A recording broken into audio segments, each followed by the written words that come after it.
Salve, salve! Está começando mais um Aos Fatos, o quadro em que a gente discute os temas de política de forma mais solta, mais opinativa, mas sem jamais fugir dos fatos.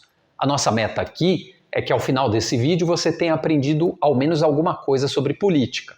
Eu sou Davi Carvalho, cientista político e pesquisador, e aqui estou sempre acompanhado do geógrafo, mestre em relações internacionais e principalmente mestre cervejeiro, o inoxidável Simas. Salve, camarada. Pessoal, o que está acontecendo com o presidente da República? Anda meio triste, meio para baixo, meio melancólico, andou até chorando publicamente, é ou não é? E se trata de uma atitude que não é típica dele, convenhamos. É sobre isso que nós vamos discutir nesse vídeo, levantando algumas hipóteses explicativas sobre o porquê do comportamento atual do Bolsonaro. Além disso, nós vamos discutir se é possível existir um bolsonarismo sem Bolsonaro. Mas antes disso, antes de nos acompanhar nesse vídeo, tenho que te pedir, como sempre, larga seu like aí, se inscreva no canal, acione o sininho, já deixe seu comentário também sobre o que você acha desse tema, a gente faz questão de responder, e assim você ajuda o Política na Cabeça a seguir com a sua missão de tentar levar algum esclarecimento, é ou não é, Simas? Opa! Sobre o que está acontecendo na política, no Brasil e no mundo. Então, olha só, se você tem acompanhado a política brasileira no pós-eleições, você provavelmente já sabe que o Bolsonaro está trabalhando pouco. E, além disso, nas poucas vezes que apareceu super triste, meio para baixo, chorou até em 2 ocasiões. E aí a gente precisa entender o porquê. Eu já tenho alguns pitacos para dar, mas como sou um gentleman, vou ouvir meu camarada Simas primeiro. Ô, Davi, então, rapaz, a gente tem algumas hipóteses, né? Mas uma das hipóteses que parece, assim, pelo menos ser parte da explicação, é que depois de 1º de janeiro, Bolsonaro volta a ser um indivíduo comum, volta a ser um brasileiro como qualquer outro. O que eu quero dizer com isso? Depois de mandatos e mandatos sucessivos como deputado e depois um mandato como presidente, ele não tem mais foro especial. Tal do foro privilegiado. Foro privilegiado, exatamente. Quer dizer, ele vai ser julgado na justiça comum como qualquer brasileiro. E não são poucos os processos ou as acusações, aliás, que podem se tornar processos contra o Bolsonaro. Desde questões que aconteceram durante o governo dele, como, por exemplo, a gestão da pandemia, até coisas que aconteceram antes, denúncias como a tal da rachadinha, a famosa rachadinha. Nada disso foi comprovado, mas agora cresce a chance da gente ter um inquérito instaurado, sendo aceito contra ele, e pode ser que em algum momento ele seja condenado. Prisão é um pouco difícil, mas a gente achava que nenhum presidente jamais seria preso no Brasil. Ou seja, você acha que ele está baqueado porque está com medo de a casa cair? Eu acho como sim. Você diz no português da rua. Acho que sim, porque mesmo que não gere prisão, você tem ali desdobramentos, né? Inclusive, por exemplo, tornar-se inelegível, que já seria algo que frustraria qualquer possibilidade no futuro ele voltar à cena política. Afinal, há anos e anos e anos ele tem mandato, né? Sucessivos mandatos. Pois é, uma novidade, ele está fora aí da cobertura do mandato do foro privilegiado. Agora, é claro que não é uma coisa tão simples condenar o Bolsonaro. Ainda nós devemos lembrar de um aspecto importante. Quando a gente trata de personalidades do poder, a questão de condenações não é uma questão simplesmente jurídica. Sim. Ela é jurídico-política, né? Então depende muito de condições políticas também. Eu fico imaginando aí Bolsonaro sendo condenado por algum crime eventualmente comprovado, né? Como é que os seus apoiadores vão reagir? Os apoiadores do Lula reagiram mal quando o Lula foi até um tanto preso. Preocupante Pois isso, é. Né? Até o Lula ameaçou alguma resistência lá em torno do sindicato, depois se entregou. Mas os apoiadores do Lula não têm o nível de armamentismo, por exemplo, que os apoiadores do Bolsonaro. Talvez nem de comprometimento, né? É impressionante esse movimento dos quartéis, embora ele não seja gigantesco, os que estão lá são de uma persistência, de uma tenacidade incrível. Mas anos atrás, Simas, ninguém imaginaria que um ex-presidente poderia parar na cadeia, e aconteceu, né? Exatamente. O que eu estou querendo dizer é que a política, a tal da correlação de forças, ela está sempre acima do direito. Perfeito, isso é muito importante. E no caso dele, existe um aspecto político que pode até ser benéfico, não digo numa prisão, ninguém quer ser preso, mas numa condenação que não, por exemplo, o torne inelegível. Cairia como uma luva nessa narrativa conspiratória que ele sempre alimenta, ele e os seus seguidores. De torná-lo um mártir. Isso, ele é o cara que está querendo fazer, mas o sistema não deixa, os comunistas não deixam. Putz, cairia assim. É sempre o sistema. O Alexandre de Moraes, né? Imagina se cai uma decisão dessa, assim, um voto ali de desempate, cai na mão do Alexandre de Moraes. Pois é. É difícil separar isso da política, não tem Sem como. dúvida.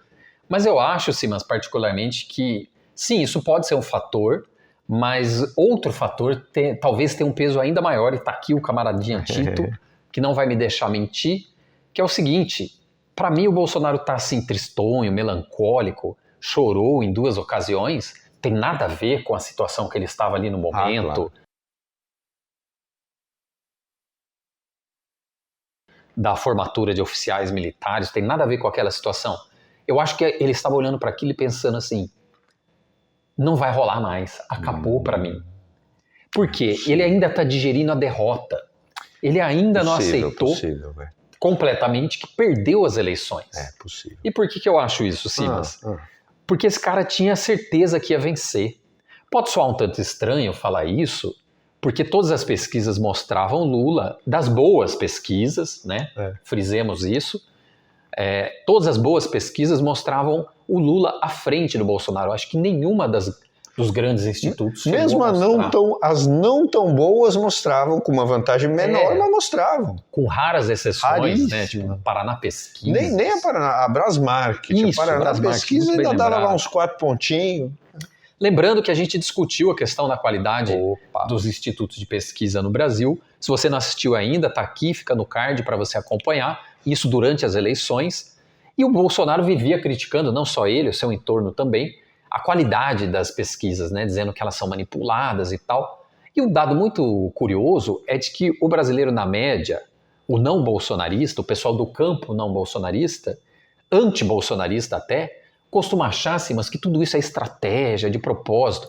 Mas me parece que a explicação é um pouco mais simples. Ele realmente acreditava naquele discurso, achava mesmo que as pesquisas estavam errando completamente.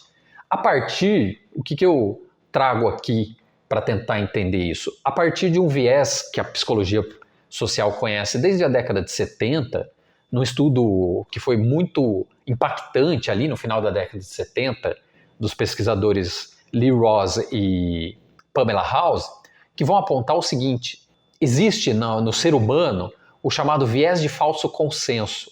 O que é isso? A gente tende a acreditar, Simas, que nossas crenças, o jeito que a gente vê o mundo, é compartilhada por todo mundo. Se não todo mundo, pelo menos pela maioria das pessoas. Tá? Daí o nome viés de falso consenso. E me parece que na extrema-direita isso é ainda mais verdadeiro. Provável.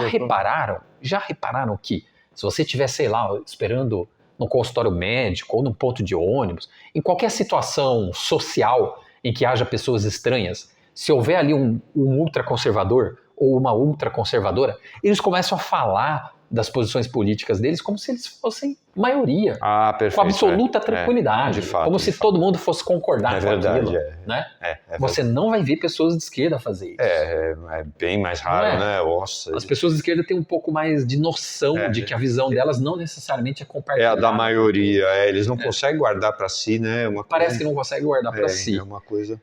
E aí, essa extrema-direita, né, e o Bolsonaro é um cara de extrema-direita, já falamos disso em diversos dos nossos vídeos aqui, certo? É um reacionário. Ele acha realmente que a maior parte da população estava com ele. Daí o baque, a incapacidade de digerir a derrota. Né? Teve um momento só, sim, mas estou lembrando agora aqui, entre o primeiro e o segundo turno, que ele começou a sentir que ia dar ruim. Olha só. Que foi quando ele dá uma entrevista no Palácio do Planalto, se eu não estiver enganado, raivoso, dizendo que as pessoas iam votar no Lula pinguço. Se vocês botarem um pinguço para dirigir o Brasil, um cara sem qualquer responsabilidade, que tem um rastro de corrupção, um rastro de deboche para com a família brasileira, de ataques a padres, a pastores, de ataque às Forças Armadas, de ataque aos policiais. Que não tinha condições de governar o país por isso e por aquilo e outro, que colocaria Dilma como ministra, Gleisi Hoffmann também, e ele estava super raivoso. Puderam, o primeiro turno mostrou o Lula. O Lula ultrapassa, lembra da apuração? O Lula ultrapassa e fica 6 milhões de votos, não fez? Isso, 6 milhões de votos. À frente do Bolsonaro. Ali ele sentiu um pouco de que a coisa poderia, né? Entornar, né? Entornar e ficar contra ele. Parece que não é uma coisa tão rara, né? O mitômano, assim, começar a se tornar refém das suas próprias crenças. Eu acho que isso que você está apontando é tão verdadeiro que ele simplesmente, me parece, não ter feito o menor cálculo para a possibilidade de perder a eleição. Ele nem sabia o que fazer diante disso. Porque é muito curioso. Plano nenhum. Né? Qualquer político experiente, né? E ele é um político experiente, teria pelo menos um plano B, teria formulado ali algum cenário, e isso realmente não estava, né? Como também eu me lembro sempre da derrota do Trump. Ele também ficou assim, estarrecido, ficou atônito com a derrota. Simplesmente ele não entrava na cabeça dele. Inclusive porque esses caras da extrema-direita, eles têm há algum tempo essa narrativa de dividir o mundo entre winners e losers, vencedores e perdedores, e de repente eles se viram como perdedores. Os machões vitoriosos se veem derrotados. Né? Aquilo realmente parece que não... Aí toca chorar em público. Pois... Tá aí o resultado, né? Eu acho que essa é uma explicação que talvez te faça mais sentido até que o medo de uma condenação. Eu ia dizer isso, sim, mas tá vendo? Nós estamos concordando de novo. Eu ia dizer, olha, eu acho que isso está acima do medo da condenação. Tá? Talvez. Ele ainda está digerindo o baque. É muito curioso notar, Simas, tô lembrando aqui de 2018. Vamos lembrar que o Bolsonaro é o cara que achou que tinha vencido no primeiro turno em 2018. Tem muita gente que fica tentando entender isso como estratégia e tal. Não acho que é por aí. Ele realmente acreditava. Boa parte das bobagens, e nós estamos diante de um enorme mentiroso, né?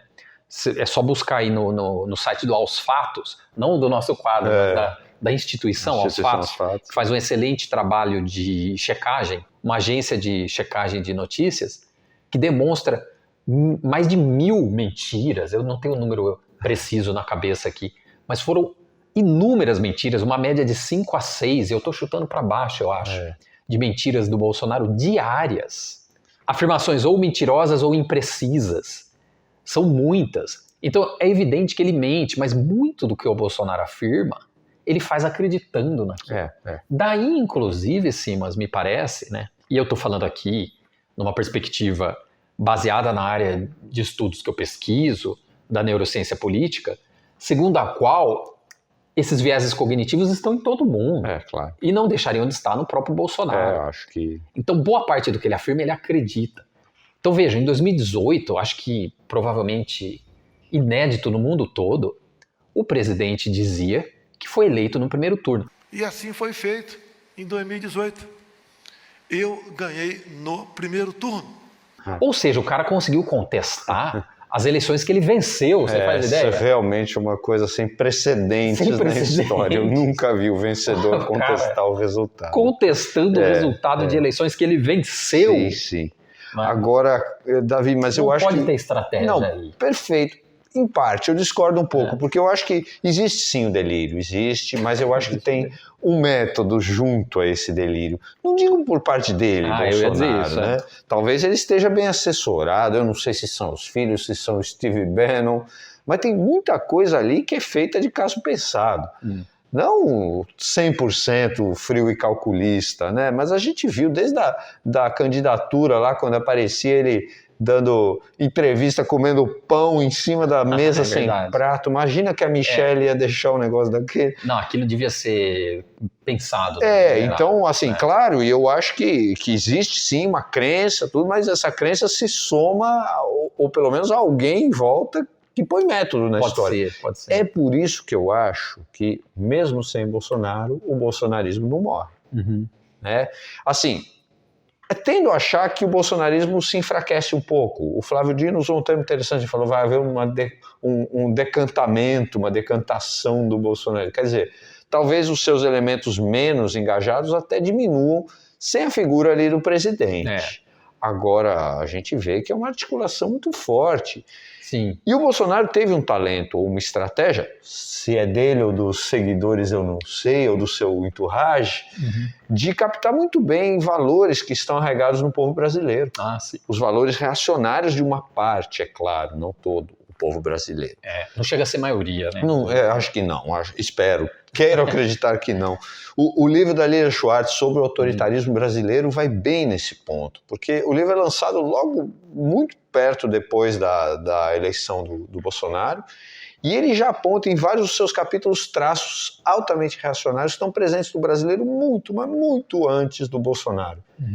É o escravismo, é o patrimonialismo, é o machismo, é a violência. Quer dizer, Bolsonaro talvez tenha o mérito aí, ou ele ou sua equipe, de juntar isso tudo, de se tornar um expoente disso. Catalisou essas perspectivas, provavelmente, né? Mais ou menos como aconteceu nos Estados Unidos com o Trump, né, Simas? Eu sempre faço o paralelo aqui com a realidade dos Estados Unidos, não só porque fiz estágio doutoral lá, mas porque acompanho a política dos Estados Unidos, acompanho a opinião de cientistas políticos de lá, e eles são taxativos em apontar, né, como o Trump ele conseguiu condensar, né, captar e ali catalisar a opinião e a perspectiva. Eles usam em inglês a expressão attitude, né, desse pessoal muito conservador. Aquela ala muito conservadora. Pois é, eles souberam falar eles, né? Souberam falar com eles. Que sempre apoiava algum candidato do Partido Republicano, claro, tal como aqui essa extrema-direita sempre votou e votaria num candidato de direita contra um de esquerda, mas quando surge um sujeito que os representa, eles ficam felizes da vida. É verdade. Aí o cara vira um mito, um ídolo e tal. Eu até lembrei de um movimento, uma época se falou dele, o alt-right, alternative right, a direita alternativa, que não é uma direita hippie, alternativa nesse sentido, é uma direita que é machista, que é homofóbica, que é racista, declaradamente. Eu não desavergonhada. Isso, não quer ser politicamente correta. E isso não diminuiu o apoio, pelo contrário, fez esses setores ganharem, crescerem. Então tem uma astúcia aí no meio dessa loucura toda, mas tem loucura também, né? Tem de tudo, tem alucinação ideológica de montão. Fazendo esse paralelo com o trumpismo segue forte e firme nos Estados Unidos. Verdade. Perdeu um pouco de força, sem dúvida, mas segue muito atuante. Deixa eu te dar um dado um tanto preocupante. Mais da metade do Partido Republicano considera que as eleições foram fraudadas. Isso é grave. Então você imagina, e isso é Donald Trump. Essa ideia não veio de outro lugar, veio dele. É verdade. Então vamos acompanhar o que vai acontecer no Brasil. Né? E não dá para saber, não fazemos futurologia. Mas é no mínimo preocupante. É preocupante. Que eles seguem com força, nós sabemos. Vide inúmeras pessoas aí, se conta aos milhares no país todo, em frente aos quartéis, super motivados. Nossa, impressionante. Mesmo que não sejam muitos, são muito engajados. Muito engajados. E o que esse pessoal está disposto a fazer durante o mandato do Lula? A ver, né, Simas? Isso, ótima pergunta. Bom, acho que, inclusive, a gente pode encerrar com essa questão, né? O que acontece daqui para frente? A gente volta para discutir, a gente volta. Tem muita água para passar embaixo da ponte. Sem dúvida. Então, logo no começo do governo Lula, cá estaremos comentando os eventos e fatos da política, tentando trazer algum esclarecimento, sem sombra de dúvidas. Quer acrescentar algo, Simas? Não, que nós estaremos aqui também criticando o governo Lula, porque a gente não tem o rabo preso e a gente tem compromisso com a ciência. Isso, e tentar trazer fatos, né? Essa é a ideia. A partir, claro, de uma perspectiva cientificamente embasada sempre que possível. Exato. Não é isso? Espero que vocês tenham gostado, então, desse vídeo. Mas antes de partir, claro, vou pedir sempre, larga seu like aí, se inscreva no canal, acione o sininho para receber as notificações, deixe seu comentário. Por que você acha que o Bolsonaro está tão abatido, tão deprimido? Opine aí, que a gente faz questão de responder o seu comentário também. E dessa maneira você ajuda o Política na Cabeça, porque a gente está apenas começando. Até mais!